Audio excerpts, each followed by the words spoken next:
We are reading the Manual for Teachers of A Course in Miracles. We're on question number 5. How is healing accomplished? This section has 3 parts. And the parts, I'll just read.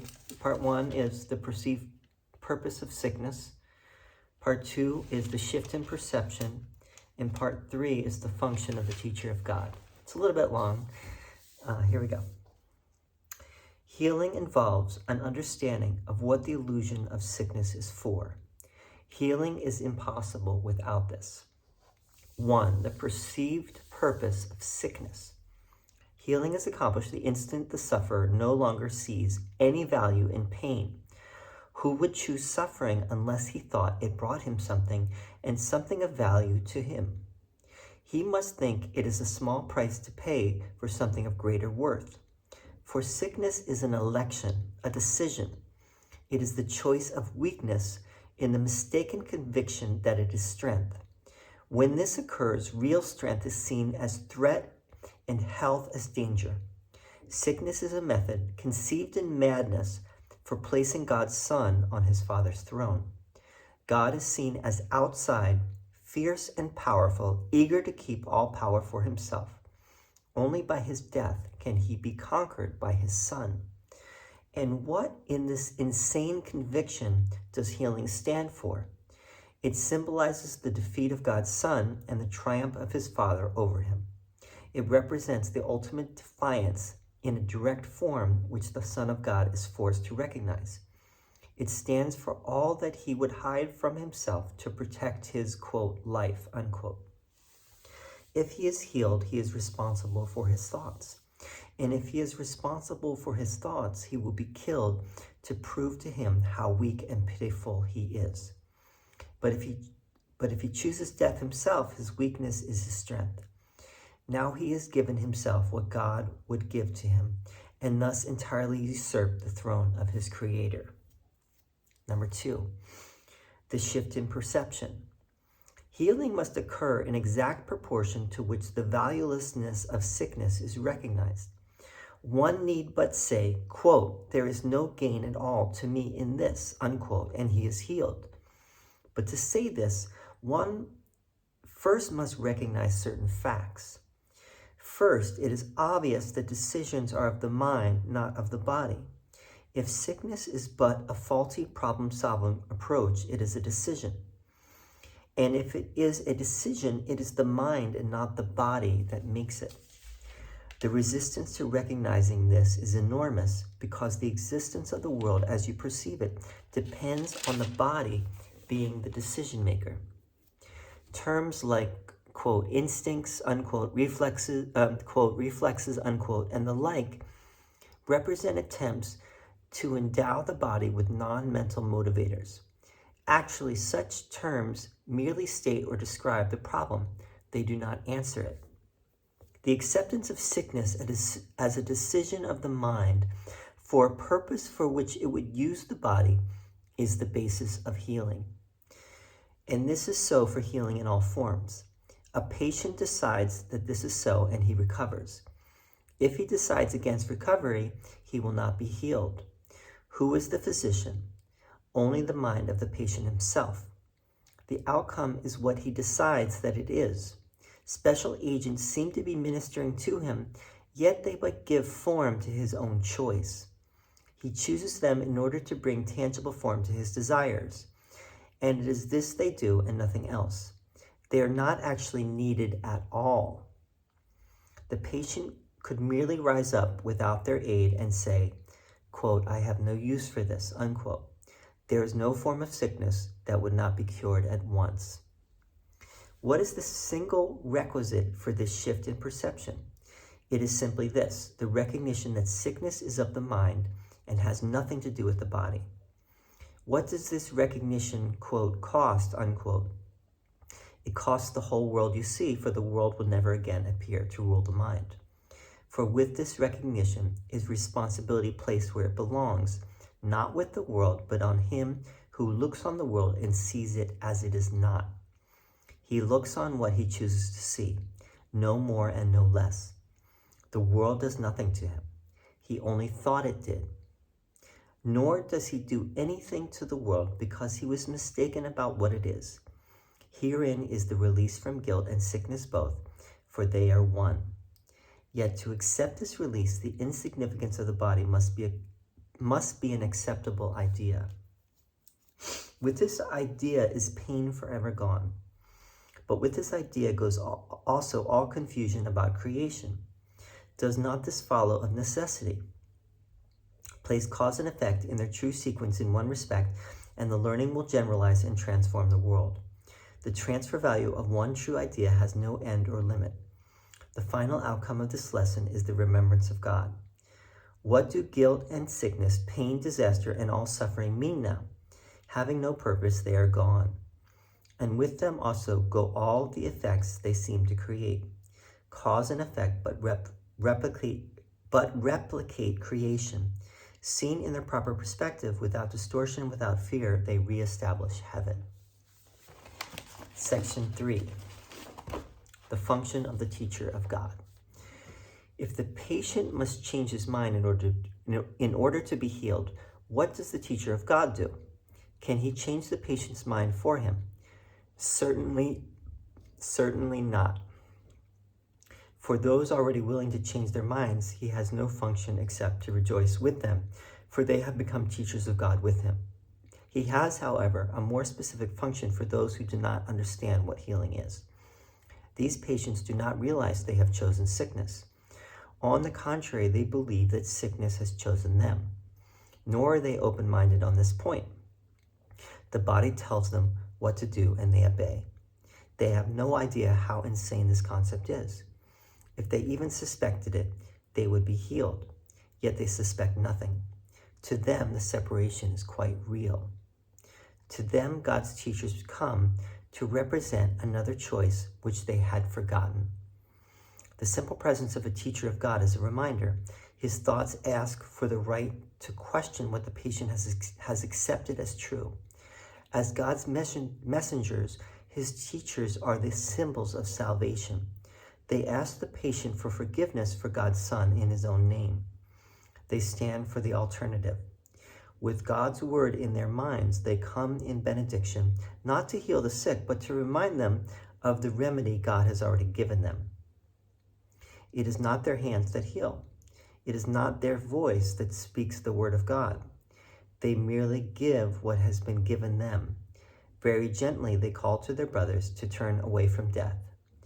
Behold, you Son of God, what life can offer you?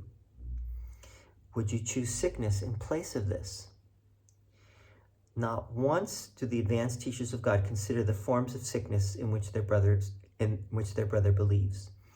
To do this is to forget that all of them have the same purpose and therefore are not really different. They seek for God's voice in this brother who would so deceive himself as to believe God's Son can suffer. And they remind him that he did not make himself and must remain as God created him. They recognize illusions can have no effect. The truth in their minds reaches out to the truth in the minds of their brothers so that illusions are not reinforced. They are thus brought to truth. Truth is not brought to them. So are they dispelled, not by the will of another, but by the union of the one will with itself. And this is the function of God's teachers, to see no will as separate from their own, nor theirs as separate from God's.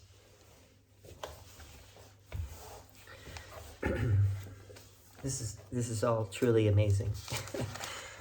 Truly mind-blowing. This is why this is so unacceptable. This is unacceptable to most.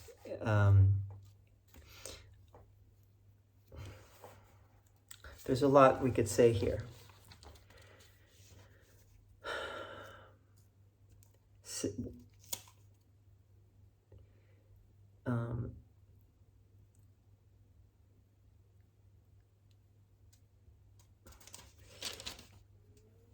Let's just read this section on, some of the section on the shift in perception. Let's read this line here. the acceptance of sickness as the decision of the mind for a purpose for which it would use the body is the basis of healing.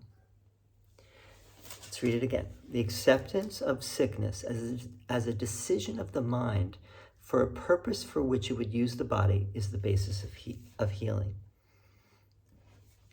So sickness is not of the body. The body is a neutral thing. The body really does nothing. It's the mind.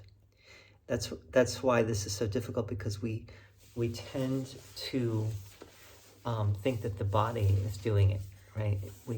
That is what is being witnessed to us is the body is sick, right? But it's really a decision in the mind. It starts in the mind. And Jesus says terms like instincts, reflexes, and the like represent attempts to endow the body with non-mental motivators. Actually, such terms merely state or describe the problem, they do not answer it. Where do these instincts and reflexes come from? Remember that the body and the world was created by the ego as a way to hide from God. This is the basic part of the metaphysics of the Course, is that the world is a hiding place. It's a way to hide from God. It's not God's creation. It's an illusion.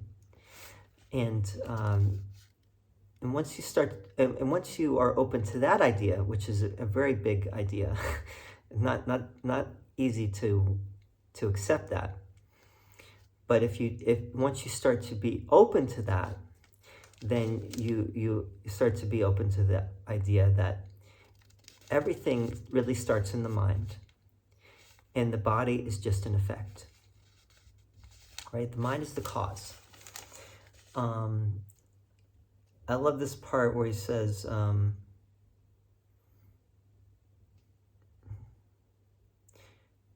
special agents seem to be ministering to him, yet they but give form to his own choice. All right, what does this mean? Special agents. We use medicines and external things to heal the body, right? But those only give form to the choice that's already in the mind. Those agents are not necessary at all. Nothing external to the mind is needed. In other words, and Jesus says this here, is that, and maybe I'll read it in a second, but basically, you don't need any medicines. You don't need any external agent for healing, because it's all in the mind. It's about getting clear about what you're choosing, right? What is the purpose? What are you choosing? And yeah, let's just leave it at that. But let's read this.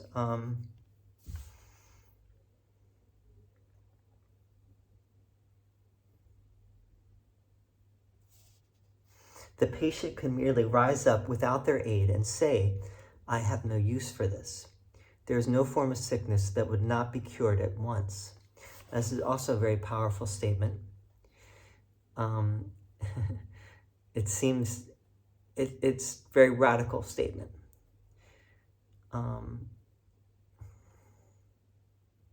These special agents are not needed at all. The patient could just rise up and say, I have no use for this. Now, is it that easy? It doesn't seem to be, but I think, Jesus' point is the advanced teacher of God knows that to be true.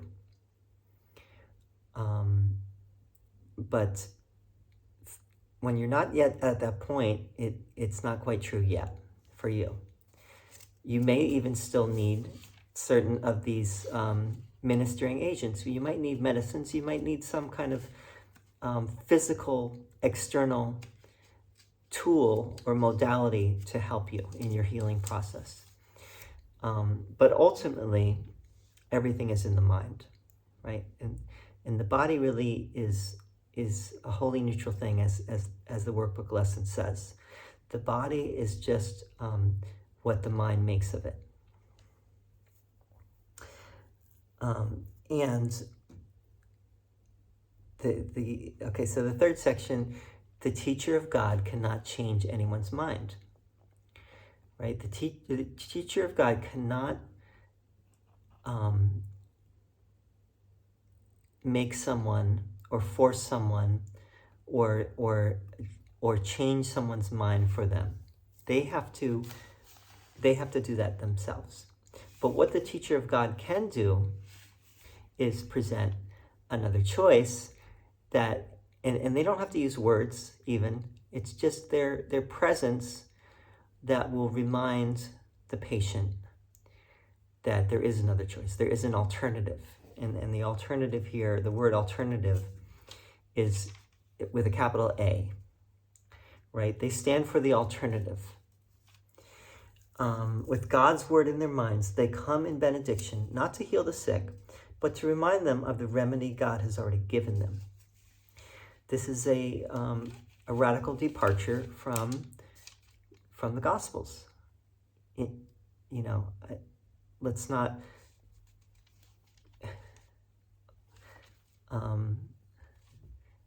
in the Gospels, Jesus heals the sick. He works miracles, and most of the miracles involve some kind of healing. And Jesus is here saying that is not to heal the sick, but to remind them of the remedy God has already given them. So if Jesus did that, let's say that maybe he did. And it's not just mythology, it could be, but it doesn't matter. Let's say Jesus did. The way that Jesus did that would be to remind them that they that of the truth within themselves, and in that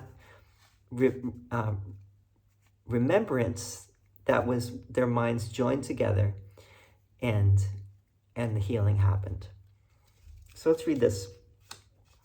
Very gently they called to their brothers to turn away from death. Behold, you Son of God, what life can offer you? Would you choose sickness in place of this? Not once do the advanced teachers of God, again, this is the advanced teachers of God, not just a teacher of God, this is an advanced teacher of God. Not once do the advanced teachers of God consider the forms of sickness in which their brothers believe, or which their brother believes. To do this is to forget that all of them have the same purpose and therefore are not really different. They seek for God's voice in his brother, who would not so deceive himself as to believe God's Son can suffer. So it doesn't matter what it is. It could be anything. It could be the smallest thing. It could be the greatest thing. The advanced teacher of God is not at all deceived by the illusion, whereas the patient is deceived. And that's why they're in that position that they're in. But the advanced teacher of God is not deceived even for a second. There's no deception whatsoever. Suffering is impossible for God's Son. The God's Son is guiltless, sinless. Suffering is not God's will. So the advanced teacher of God knows that beyond a shadow of a doubt, whereas the patient does not yet know that, and is it maybe resisting that, perhaps heavily. And they remind him that he did not make himself and must remain as God created him. So this is the basic, the authority problem that Jesus talks about throughout the course, which is we did not make ourselves, God created us. And that is part of the big problem that we all face, which is what we think that we created ourselves or we made ourselves. But God created us as love. All God can create is love. We did not create ourselves. We did not make the illusion. We did make the illusion actually, but we did we did not make or create what we are. They recognize illusions can have no effect. The truth in their minds reaches out to the truth in the minds of their brothers, so that illusions are not reinforced. They are thus brought to truth. Truth is not brought to them. So the teacher of God, the advanced teacher of God, does not reinforce the illusion in their brother's mind, right? Does not give any credence to that. It might not be with words. It might be just with presence. It might be with actions, might be with presence. It might be just be with their thoughts. Words can often get in the way, obviously. So are they dispelled not by the will of another, but by the union of one will with itself. So it's not the teacher of God, the advanced teacher of God, that is imposing their will on the other to change their mind. There's no force involved. There's no coercion. There's no force. There is only the reminder which unites their minds and unites them with the one will, right? The one will of the Creator of love. And this is the function of God's teachers, to see no will as separate from their own, nor theirs as separate from God's. They don't see any will separate from their own,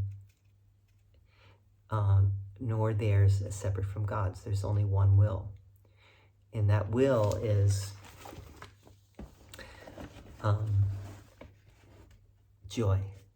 That will is calm abidance in everlasting peace, joy, love, union.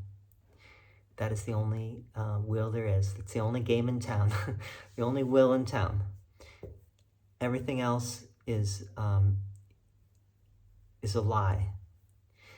So anyway, this is very powerful stuff. I hope this is helping. Please feel free to leave a comment. Give some feedback.